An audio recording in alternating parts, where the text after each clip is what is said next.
Just a wild story on the COVID origin controversy. Put up C1 here.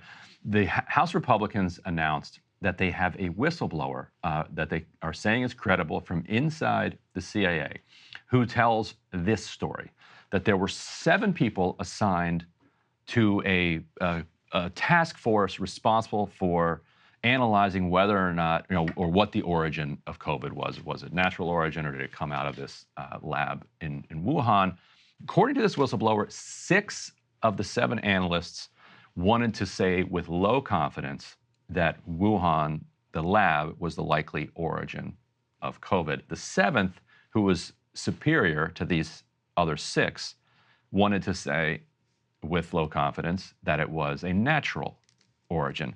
According to the whistleblower, there were then financial incentives that were given to the 6 members of the task force in order to pressure them to go along with the natural origin. That's what we know. Letters have been sent to the head of the CIA, and to others over at the CIA, asking for records and details. And we'll see if this whistleblower turns out to be a crank or turns out to be somebody who actually has credible information. If you read this letter, it's somebody inside the CIA who clearly knows what's going on. They got the names of the task force, they got the names of the people, they got the numbers, and so it's somebody who has some sense of what's going on. We'll find out how much of this is genuine power play, that's where the whistle is being blown, and how much of this is kind of internal office drama. Like, this person got a promotion, and I didn't think that they deserved a promotion, and I think they got a promotion because they didn't go along with COVID, and I'm gonna blow the whistle on that. Like, that's possible. Well, it could be that kind of like annoying office stuff. Could also be a major story. It could be absolutely huge, although at the same time, as of right now, that term financial incentives is so vague. They were right. They could have gotten a promotion or something. Right, because financial incentives could mean, $1 million. They got a 3.5% COLA rather than the 3. Sure. Right. Yeah, and so so we need information. Right. Yeah, because and you would think, by the way, that if it was some cold dollar amount, you would at least say they were bribed with a check or so. You could say something more specific than financial incentives. Maybe you can't for legal reasons, or maybe it's even unclear to the whistleblower. CIA going into its black box and just handing cash out. Like Trump with the paper towels in Puerto Rico. I mean, this could be a lot of different things. At the end of the day, though, when you have a CIA whistleblower making allegations like this, it's probably serious, but we don't quite know yet, except, Ryan, what we do know is that the intelligence community hasn't exactly been shy to say that this is likely a lab leak. They've had this low confidence. A lot of different agencies have come out with the low confidence classification for their investigations. The key ones have been the FBI and the Department of Energy. Right. We don't know some of them, but the CIA basically has said, can't figure it out. They're like, we don't know. Like, we're not saying one way or the other. If we put up C3, we do have response from the CIA. It's rare that they put a name on a response or you give a response at all. So, CIA Director of Public Affairs, Tammy Cooperman, says, at CIA, we are committed to the highest standards of analytic rigor, integrity, and objectivity. Don't spit your coffee. We do not pay analysts to reach specific conclusions. We take these allegations extremely seriously and are looking into them. We will keep our congressional oversight committees appropriately informed. So it's not a denial. It's okay, this is a serious allegation that cuts against what we say we do, and we're going to look into it. So I think that we kind of have to leave it at there until we get more. The CIA is going to hopefully respond in a serious way to the COVID Select Subcommittee, and either refute with some evidence these charges, or maybe find out that you did have somebody who was running this task force who had a particular take on it. And you could also see a non-conspiratorial way where, let's say, the boss of this task force really believes that it's natural origin and has been convinced of that they can then use their authority inside the institution to get their way out of a task force. That's called bureaucracy. Like, that's how these things work.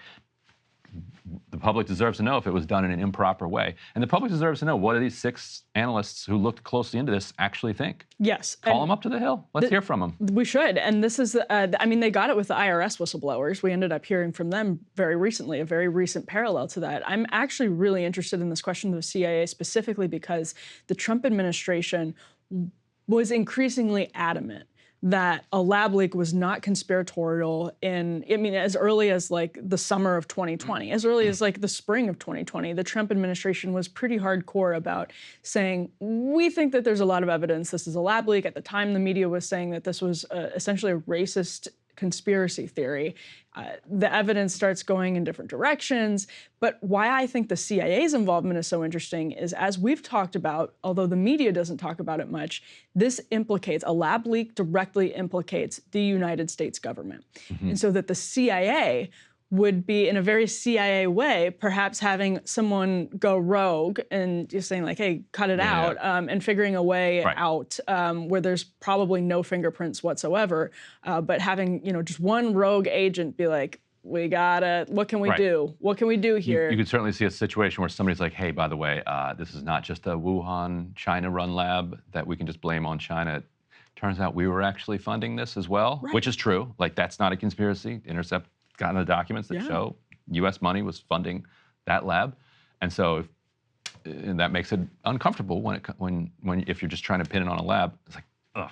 Yeah. Turns out that's a U.S.-funded lab, too. Yes, and it's something that I think the Trump administration has not just the Trump administration, but sort of the Republicans who are on that side of the lab leak and who were on that side of the lab leak early have to really reconcile with their distaste for Fauci and the sort of Byzantine bureaucratic system that allowed American taxpayer dollars, as The Intercept has reported, to fund the laboratory with very little transparency and apparently very few guardrails as to how that money was being used, whether it was being used responsibly, with the reality that it's very possible that this biohazard emerged from that lab because initially the theory was that this was potentially a bioweapon, or that China was a malign foreign actor that couldn't be trusted for X number of reasons, and this was proof of that.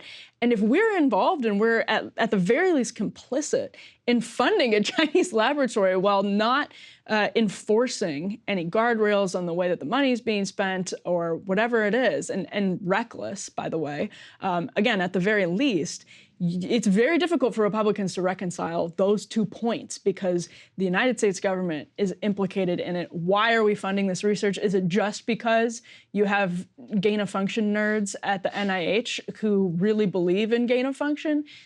Maybe. Or maybe there's something else going on. And these are really, really serious questions. So I'm glad, actually, now that the CIA is under a microscope because the intelligence community's motivations here, the political motivations here, that is something that I don't think has fully been probed.